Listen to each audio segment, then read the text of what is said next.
I was talking to Scarface the other day, and we were talking about what's been happening in Ferguson and the Eric Garner situation and everything. And the first thing he said was that he feels like he's back in the '60s. Absolutely, it is so scary, and it's funny because I've been wanting to post something ever since it happened, and I haven't because I'm like, I don't know if I'm too emotional. I'm trying to like be level-headed when I post what I really want to post, but I'm gonna post it.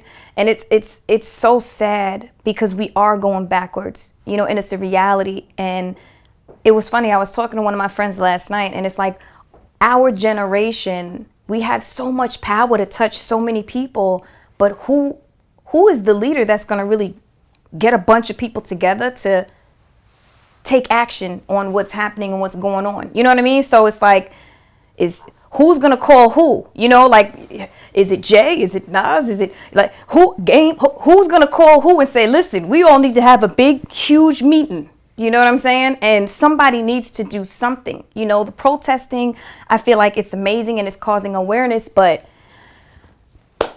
it keeps happening. You know what I'm saying? Like, you hear another black male getting shot or murdered. It's like, it feels like it's happening every week now. You know what I mean? So it's scary because we don't have a Martin, we don't have a Malcolm, we don't have the Black Panthers. You know what I mean? So it's like, where do we go now? We have the power. Who's going to be the one to strategically put everything together, or the two or the three or whoever, just to unite it and cause some action? I mean, do you think that Tupac was the last leader in the black community? I definitely think in the generation of music, hip hop, not only hip hop, music, as a whole, I feel like he definitely was the last one to kind of just have that impact, that to be able to articulate and touch someone and be smart and passionate and everything that he was saying. He was so far ahead of his time. If he was here today, I think things would be really different, really, really different. So I kind of do think he was the last one to kind of really have that power, and to want to go out there and make a change and be able to make a change. I mean, why do you think that is? And Tupac passed. I mean, what year was this? This was 90. Like 96, was it? Somewhere around 96, I think. I think so. Yeah, something like that. I mean, you're talking about 20 years ago. With all the success that hip hop has made, no one's even really stepped close to that arena. Maybe Kanye to a certain degree. That's probably the only person I could think of. But why do you think that no one really touches this? I think sometimes people get scared of politics. I think our generation has become very lax and very comfortable with the way things are. I think our generation is selfish. If it's not directly affecting me, you know what I mean? What do I do about it? You know what I'm saying? It's hard. People are more into jewelry and Instagram and, whose wraith has the most stars in the ceiling. You know what I'm saying? Like, it's kind of sad. It's kind of sad. I don't know. I just feel like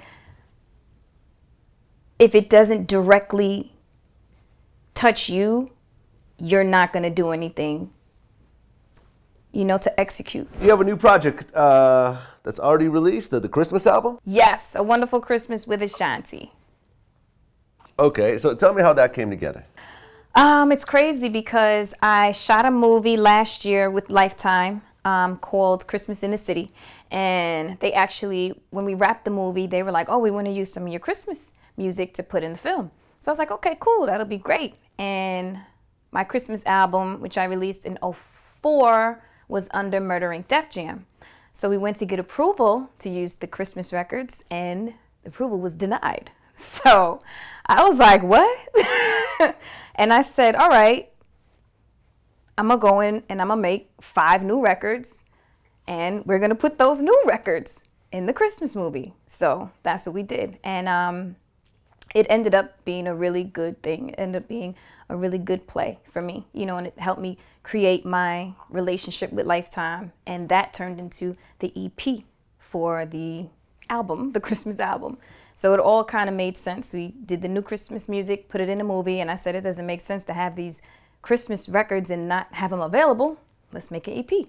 So that's how it happened. And now you also do a lot of charity work. Yes, I do a lot of charity work. Okay. Tell me about that. I actually just did the Today Show today, and we, you know, collected the toys, and it gets donated to Toys. Is it Toys for Tots? I think it's Toys for Tots. You know, all over. I work obviously with the Boys and Girls Club of America. I work with domestic violence, and I mean, I just feel like it's really important to always give back. You know, especially when you're in a position to help other people out. I think it's part of, you know, having that power, quote unquote, to use it in a positive fashion. Now, you actually come from a family, you know, that's been involved in your community. I mean, your father was like a civil rights activist? My grandfather actually, oh, that's fun. You be doing your research?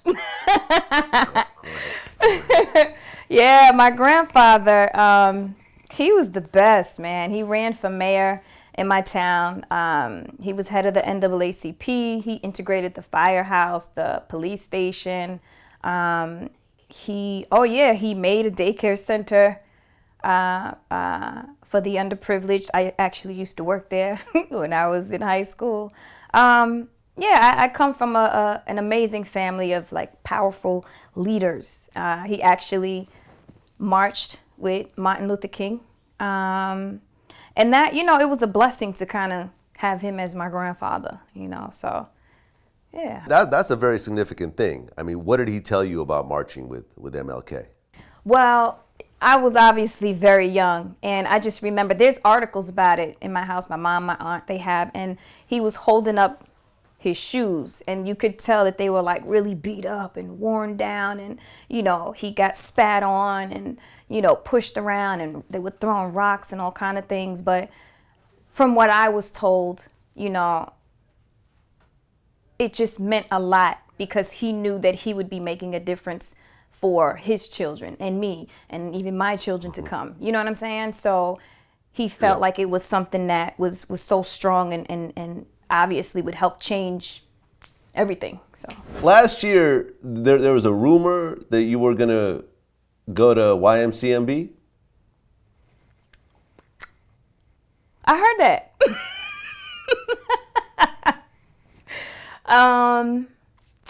Any truth in that? There was a lot of there were a lot of conversations. I spoke to Baby a lot, and we were working on some stuff. I spoke to Wayne a lot. I'm speaking to Wayne now, actually, and I think that I think it's really important to be very careful with your business. You know what I mean? Especially nowadays. And timing plays a lot into making moves and strategically just aligning everything. So we had a lot of conversations. You know, Chief Keef tweeted about you not too long ago. Uh-oh. What'd he say? Chief Keef said, I need Ashanti and she need a young N-word. I do remember that. He is crazy. Oh my gosh. Yeah, I remember that. I took it as a compliment. Thank you. Any possibility of this ever happening? Probably not. You know, I'm so not on that path right now. I'm Braveheart. Blinders. You and Chief Keef would be a real interesting couple. I mean, you know, I know if you're in need of publicity of any sort, coupling up with Chief Keef will get you all the publicity you ever need for the rest of your life. I can guarantee you this. I'm sure he has quite a few to choose from. He's all set. At the time of Murder Inc.'s, you know, at the very height, when you had singles all over the charts, Ja Rule had songs all over the charts. Like, what was that time really like for you? Some of the most amazing times in my life. You know, and it's funny because I kind of appreciated now more than I did when it was happening, because now I completely understand it. Just growing and understanding the merit of the music industry.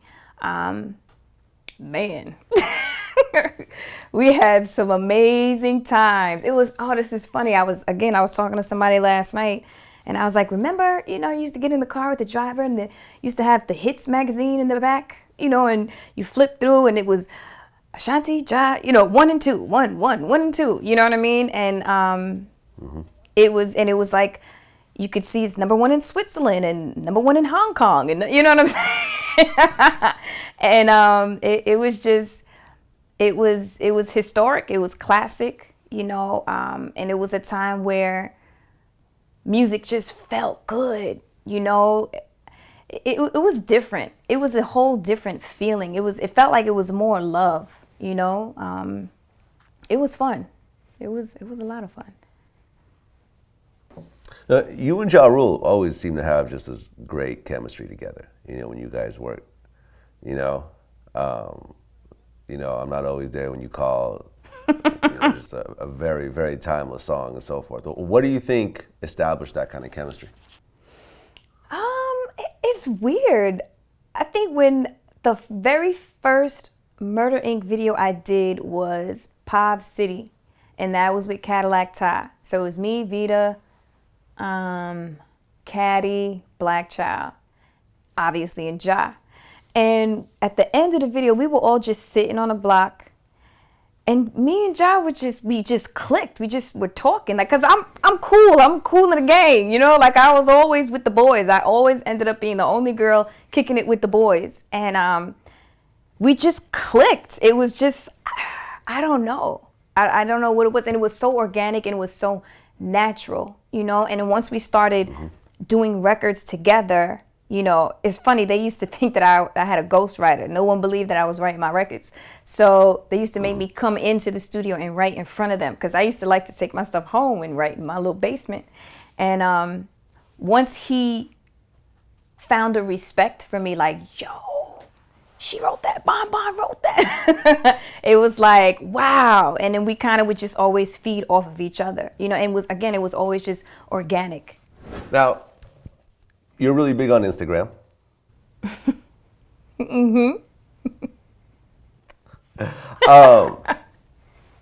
Would you consider yourself a thirst trap?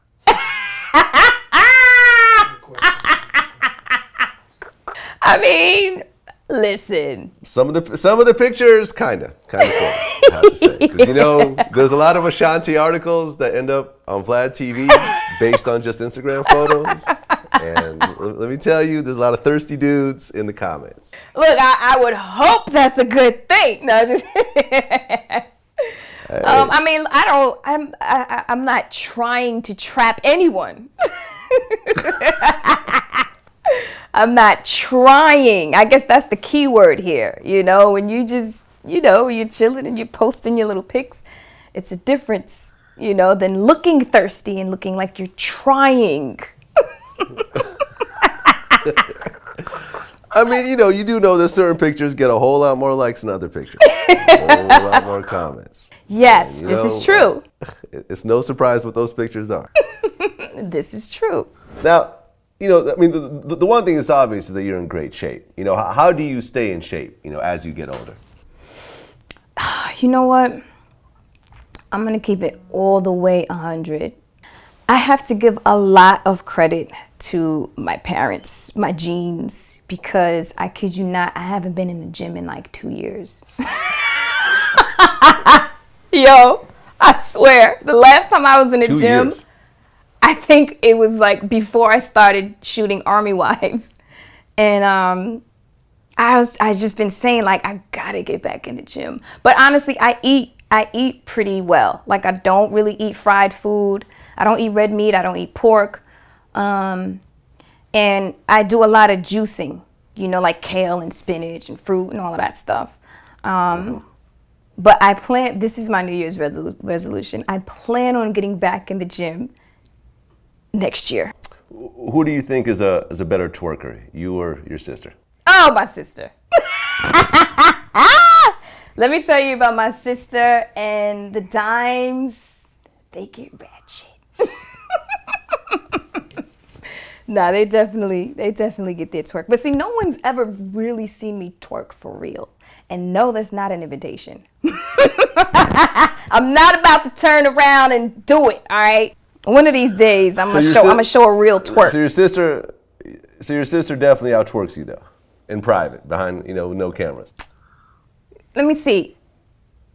Behind the scenes, we may almost be even. Almost. I think she still got it though. She still got it over me a little bit. Once the hate was coming in and everyone saw the beef with 50, it was like everyone, people become fickle and they start swapping sides. So regardless of how fire a record may be, if the fans are not into you at the moment, they're not gonna buy into your brand, they're not gonna buy into your music. You know what I mean? And it's like a fad. It's crazy. And that karma don't play, as we see. You know what I mean? Like it happens to everyone. So I feel like, for me personally, I feel like I've always tried my best to put out quality music and music that makes sense for me, like staying in my lane and doing things that, that's an Ashanti record, at the same time as trying other things that's different, a little bit out of the box, but not anything too crazy. And I feel like the same with Ja. I feel like the quality of music that we put out and we put together, I don't think that we didn't stop doing that. I think the people swayed to the other side at that time. You know what I mean? And that's what happened. Have you and 50 ever run into each other after all that? Yes, we have a few times. We ran into each other a few times. I'll never forget. We did a show on 106 in Park, and it was, I don't know why BET would schedule us on the same day to perform. So it was Murder Inc. and G Unit, and it was like 30 of us and 30 of them. And we were so busy trying to avoid each other. Like, we had our escorts and security and they had their escorts and security. And I guess we were both trying to go the back way to avoid each other and ended up in the same spot backstage.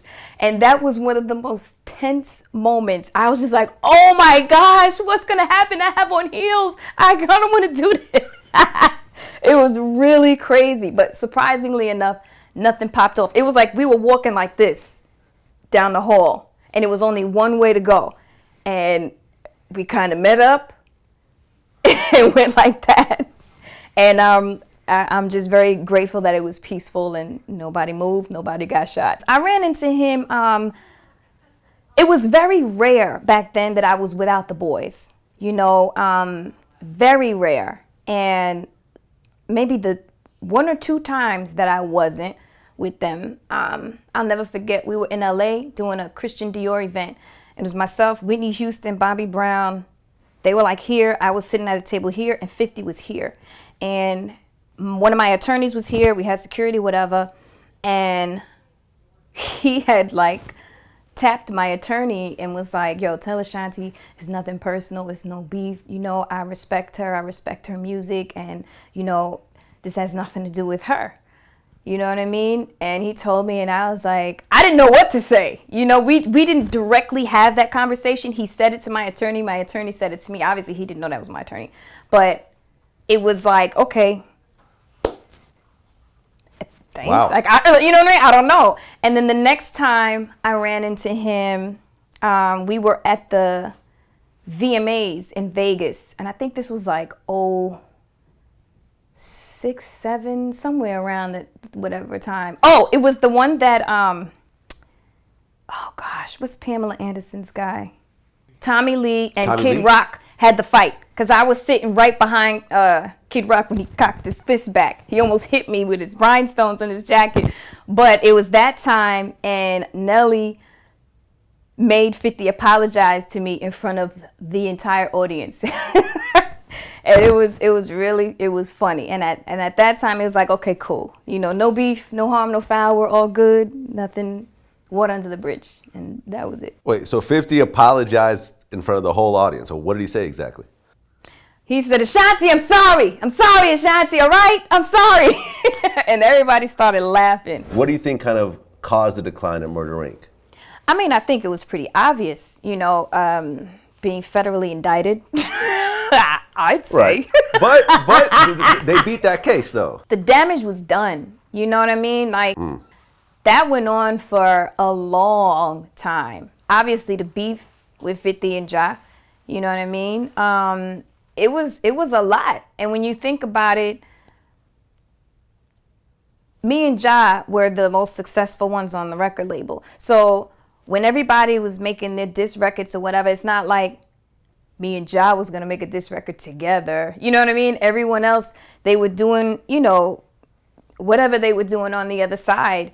And it was a whole lot of darts being thrown. So it's kind of like him being the big star, Caddy and Black Child. But again, it was kind of like me and him. So it didn't make a lot of sense for me and him to collectively do something together towards someone else. So, Joe and Jada and, other people. But it was a really crazy time.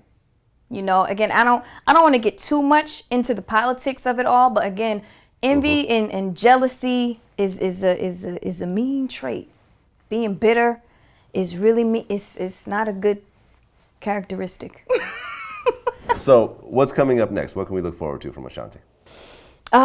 Obviously, working on music. Actually, one of my good family members is here, LT Hutton. He just rolled up somewhere, and we're gonna be working on a Tupac film. We're gonna be working on that, and hopefully we'll be shooting my next record, Scars, off the Braveheart album, which has been heavily requested from the fans. I don't know. I just feel like it's important to still continue to keep visuals out there and content out there. It's very different, obviously, than it was years ago. So you have to keep putting stuff out. And people accuse me a little bit of being a hoarder. I have 60 records, 65 records that I recorded for Braveheart. And obviously we only put those, 12, 13 on there. And I'm kind of getting to a point where it's like I have enough music to throw out at least 4 mixtapes. At least. So, yeah. Is that part a little weird for you? You know what I mean? I remember, not to bring him up, but I remember when I talked to Nelly, he said, look, back in the day, I would give my label a hit record and then everything else was done and I'd have a hit album and I'd make a ton of money and then I'd go on to the next thing. But these days, it doesn't quite work that way. Even with a hit song, the hit album doesn't necessarily go with it. And now you have to do mixtapes. You got to throw out free music and etc., which you never had to do when you first started. Right, absolutely. I definitely agree. I feel like you have to work 4 to 5 times harder, and it's like you get less. In some situations, it's less money, less appreciation, less recognition, whatever you want to call it. Less publicity, platform, whatever you want to call it.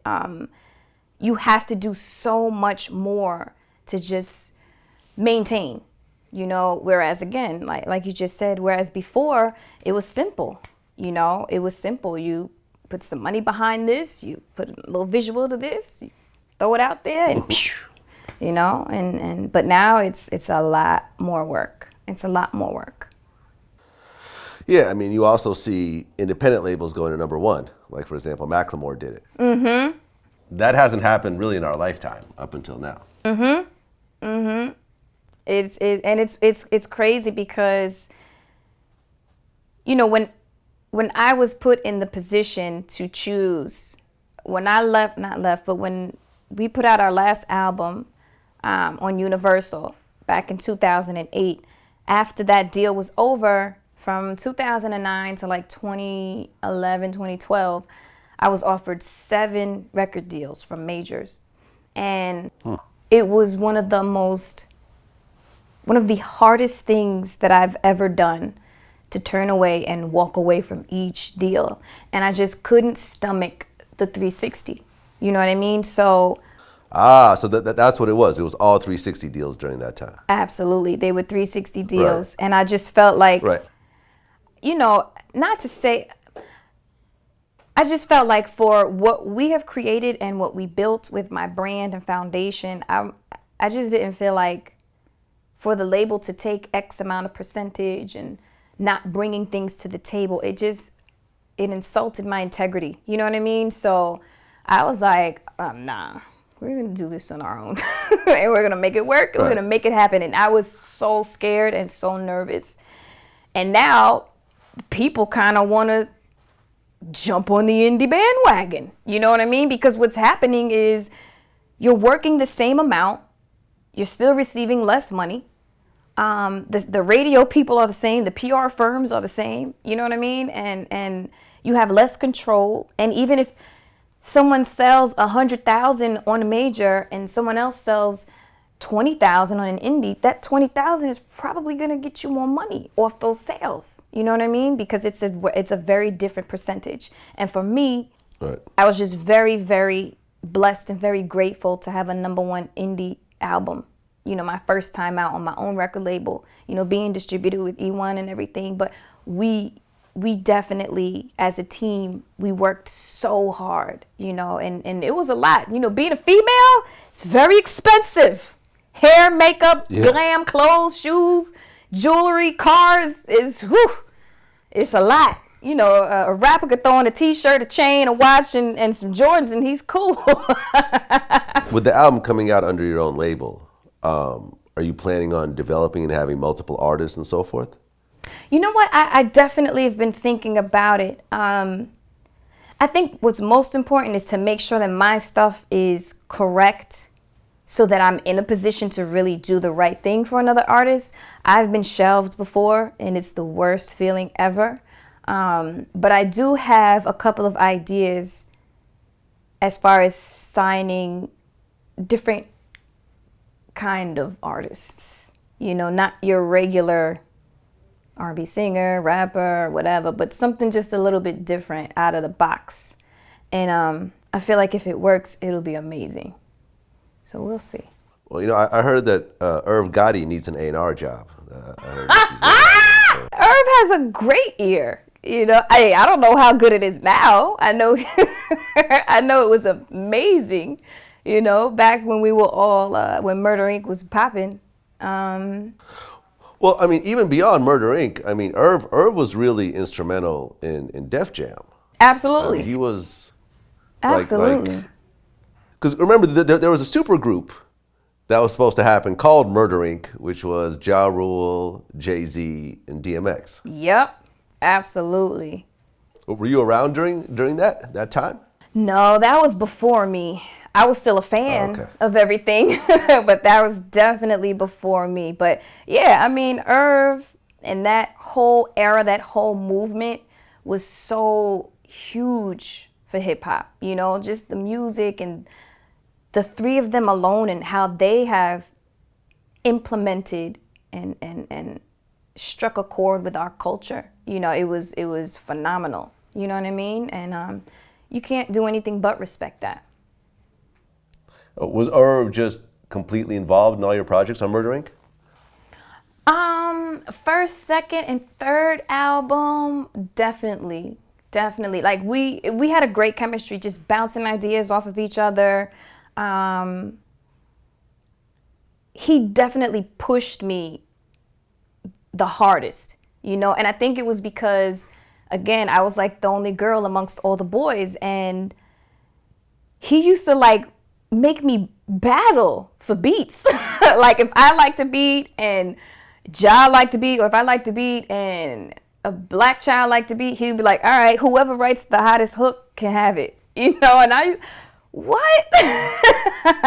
But it really? Only made me stronger, you know. He used to make me write over hard beats, and it's crazy because that's what I loved, you know. When I was coming up, I appreciated hip hop, you know, and I loved what Mary did because to me, she put the marriage together between hip hop and R&B. She was able to sing and melodically create records over hard beats, and that's my joy, my love. Like, that's what I absolutely love. So for me to end up with Murder Inc., it was just a blessing. It was like it was supposed to be, you know. Acting wise, what's going on with you? I shot a film called Stuck this summer. It'll be out, I think, summer 2015. And it had Oscar-winning Amy Madigan in it and Giancarlo Esposito. And it was an amazing experience, you know, kind of just to be with such amazing actors. You know, I was kind of like a sponge, soaking everything up from them. The story is very relevant today.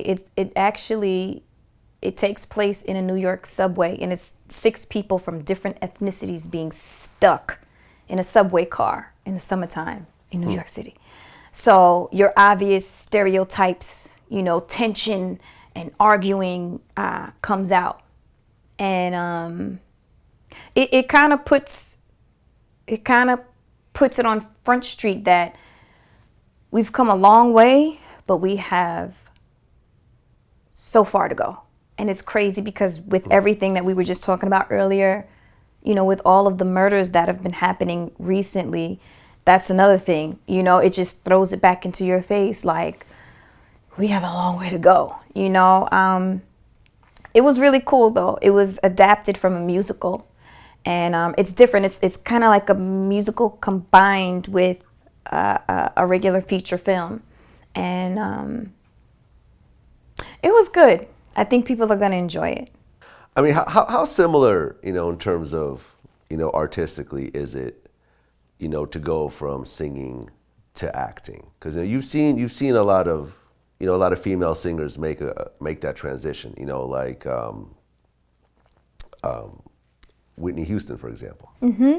You know, made an incredible transition and excelled in both. Mm-hmm.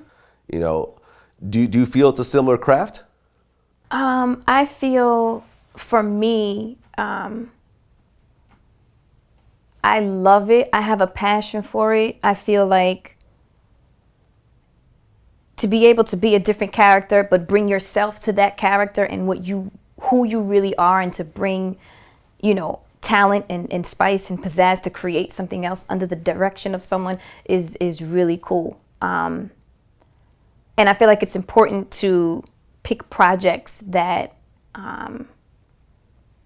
that puts you in a light that shows your talent, you know, and that you're able to take the responsibility of whatever it is that you're doing. Like, I wouldn't necessarily, when I first came out, like, you know, movies and scripts and things came, I wouldn't necessarily want to be the only star to have the whole entire film on my shoulders. You know what I mean? Like, I kind of took steps in picking roles and characters and things like that, because it's weird.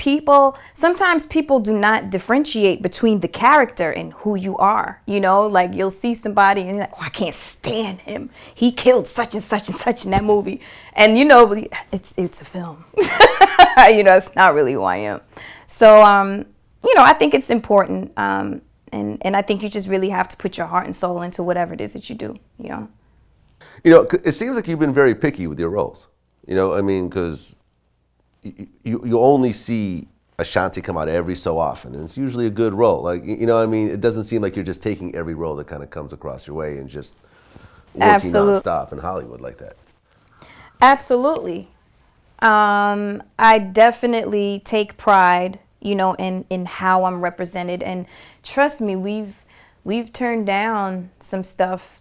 The checks were great, but you know, it wasn't a great representation. So, you know, that's a decision that you have to make, you know, as a boss, as a CEO, as a person that, you know, is kind of in charge. You kind of have to be like, take responsibility for, you know, these kind of decisions. And I think it's really important also to branch out and do things different. You know, you don't want to always be the same character. You know, I did a sci-fi film for the Sci-Fi Network this year also, and that was completely different for me. But it was cool, you know, and it was great to add to the resume, you know, and it opens up a lot of doors, and it gives a chance for Hollywood to kind of see your other sides.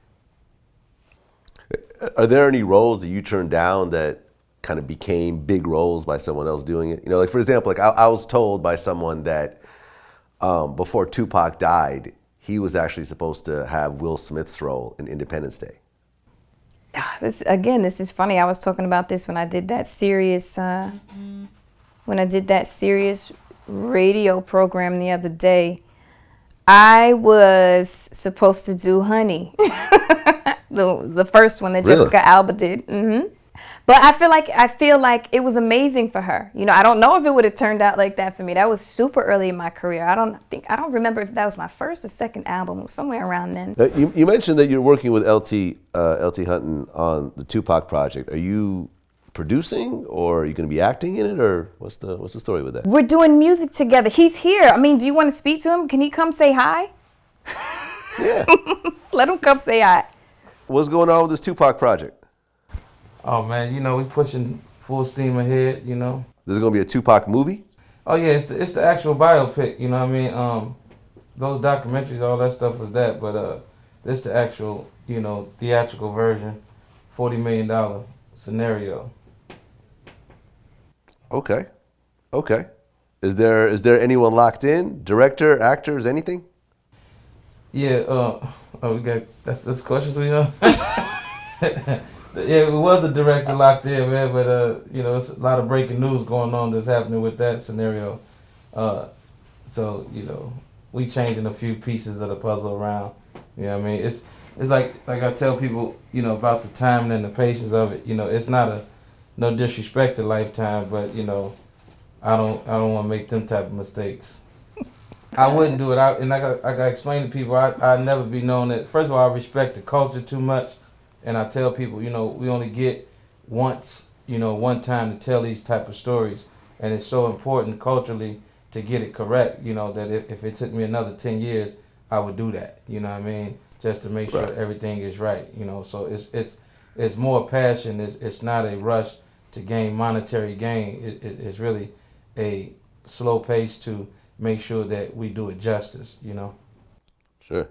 You know, I mean, because the Biggie movie, it wasn't a bad movie, but once it was gone, it was gone. Like, you know what I mean? It didn't carry on like a Juice or a Menace to Society or something like that. Like, it came, it went, it was cool, but you don't even think about it anymore, to be honest. And that's the problem that I had with the film. You know, it wasn't epic. And I feel like, you know, when you do different stories, it should be epic. It should be able to carry on, because that's someone's legacy you're dealing with. And when you're dealing with somebody's legacy, like, you know, these artists, they work their whole lives to be remembered for a certain reason, you know what I mean? And to have somebody come up behind them and just turn their legacy into something minute or something that's almost irrelevant, you know, it's not cool. And like I said, with the characters in the Notorious film, some of the portrayals, you know, that they had, you know, just weren't true to form, you know what I'm saying? Like, people can say what they want to say about Diddy and this and that. Diddy is a cultural icon, though. You know,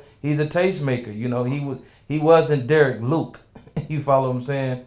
In that film. So, you know, it's a hard task and it takes a long time. But, you know, you got to get it correct. We owe it to history to get it correct. You know what I mean? In every sense of the word, from the engineers to the day players to, you know, everybody that walked in. You know, this thing is a look into the window of our culture, you know what I'm saying? So, you know, I just want to make sure that we represent it correctly. So that's what we doing, man. And like I said, this one, I want you to watch it over and over and over again and say, okay, that was it. How did the song Foolish come together? And how did the whole, like, Biggie verse idea and so forth kind of assemble itself? All right, Foolish came together. One night we were all in a crack house. Not a real crack house. That's the name of the studio was. Murder Inc. studio was called The Crack House. Right. And Irv was talking about, I don't know, some chicks that he was dealing with or some girl, whatever. And he was just like, man, you gotta write something about like a girl, like, you know, like just, she's not doing the right thing, and you know she keeps dealing with this dude. And I think he was like, in hindsight, talking about himself. being a dude that was kind of messed up and dealing with the girl, and she keeps dealing with him knowing that he's messed up. And he was always good for like throwing out topics and ideas and stuff like that. And him and Seven pulled up the DeBarge beat. And it's funny because Puff and Irv had this argument for years. You know, Diddy would be like, those are my shakers. That's one more chance. And Irv's like, nah, that's DeBarge. But they pulled the beat up, and he gave me the idea. He left. I wrote the whole record. He came back and completely lost his mind. Like, I don't know if you know Irv personally, but he's super animated. Like, he's running across the floor screaming, yo, she wrote this. You know, it was a good moment. It was a good moment. And before the record was completed, that bridge wasn't on there. And he reached out to Jay to do a verse instead of that bridge. And he called him, he sent Jay the record, and Jay was like, I'm in. He said, I want to get on the record. And I don't know if he came up to the office or what, but Irv changed his mind. And he was like, you know what, that's typical. I'm not going to do the typical R&B record and get the big rapper to co-sign it. He said, I'm going to make her write an ill verse. And I wrote, see, when I get the strength to leave you know. And that's how that came about. Now, and you guys used the Biggie verse on that record. Yes, that was Unfoolish. That was the remix. Ah, okay. Oh my gosh. That night we went up to Diddy's studio and we sat with, Puff was there. We sat with Puff and Harv, and we were like, come on, Puff, we need the verse. He loved the record. And we were sitting up there like, please give us the verse. It's so perfect. You know what I mean? And he gave us the verse. Harv got everything. And at that time it was DATs. Remember, like the little Yeah, it was tapes. Yeah, exactly. And I think Irv ran out the office like he stole something.